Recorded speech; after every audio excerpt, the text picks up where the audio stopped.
एक गौरवमयी चर्चा का आयोजन संसद के द्वारा किया गया।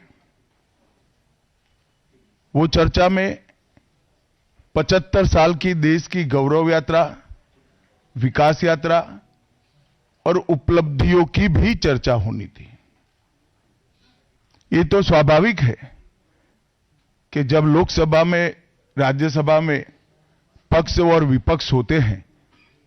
तो हर मुद्दे पर लोगों का नजरिया अलग अलग होता है, दलों का नजरिया अलग अलग होता है, वक्ताओं का नजरिया अलग अलग होता है।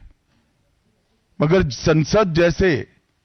देश के सर्वोच्च लोकतांत्रिक फोरम में जब चर्चा होती है तब इसमें एक बात कॉमन होती है कि बात तथ्य के आधार पर होनी चाहिए और बात सत्य के आधार पर होनी चाहिए। कल से कांग्रेस पार्टी ने जिस तरह से तथ्यों को तोड़ मरोड़ कर रखने का प्रयास किया है, ये अत्यंत निंदनीय है और मैं इसकी निंदा करना चाहता हूं। ये क्यों हुआ? क्योंकि भारतीय जनता पार्टी के वक्ताओं ने संविधान पर, संविधान की रचना के मूल्यों पर, और जब जब कांग्रेस या भारतीय जनता पार्टी का शासन रहा तब शासन ने संविधान के मूल्यों का किस तरह से मूल्यांकन किया, संरक्षण किया और संवर्धन किया, इस पर फैक्ट के साथ भारतीय जनता पार्टी के वक्ताओं ने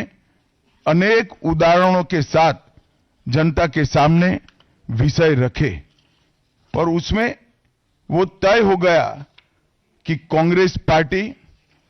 आंबेडकर जी विरोधी पार्टी है, कांग्रेस पार्टी आरक्षण विरोधी पार्टी है, कांग्रेस पार्टी संविधान विरोधी पार्टी है, कांग्रेस पार्टी ने सावरकर जी का भी अपमान किया, कांग्रेस पार्टी ने आपातकाल डालकर संविधान के सारे मूल्यों की धज्जियां उड़ा दी, नारी सम्मान को भी सालों तक दरकिनार किया, न्यायपालिका का हमेशा अपमान किया, सेना के शहीदों का अपमान किया और भारत की भूमि तक को संविधान तोड़कर विदेशी देशों को देने की हिमाकत कांग्रेस पार्टी के शासन में हुई। जब ये पूरा सत्य उजागर हो गया तब कल से कांग्रेस पार्टी ने फिर एक बार अपनी पुरानी पद्धति को आजमाते हुए बातों को तोड़ मरोड़ कर और सत्य को असत्य के कपड़े पहनाकर समाज में भ्रांति फैलाने का एक कुत्सित प्रयास किया है। संसद में जब चर्चा हो रही थी,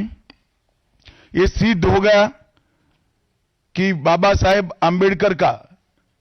कांग्रेस ने किस तरह से पुरजोश विरोध किया था। बाबा साहब के न रहने के बाद भी किस प्रकार से कांग्रेस ने बाबा साहब को हाशिए पर ढकेलने का प्रयास किया। जब संविधान सभा अपना काम कर चुकी, चुनाव हुआ 1951-52 में और 54 में, दोनों बार कांग्रेस ने बाबा साहब को हराने के लिए कोई कसर नहीं छोड़ी। यहां तक कि फ्रेंडली चुनाव होता है, स्पिरिट वाला चुनाव होता है, ऐसा चुनाव भी नहीं था। विशेष प्रयास किया गया और वो उनकी हार को सुनिश्चित किया गया।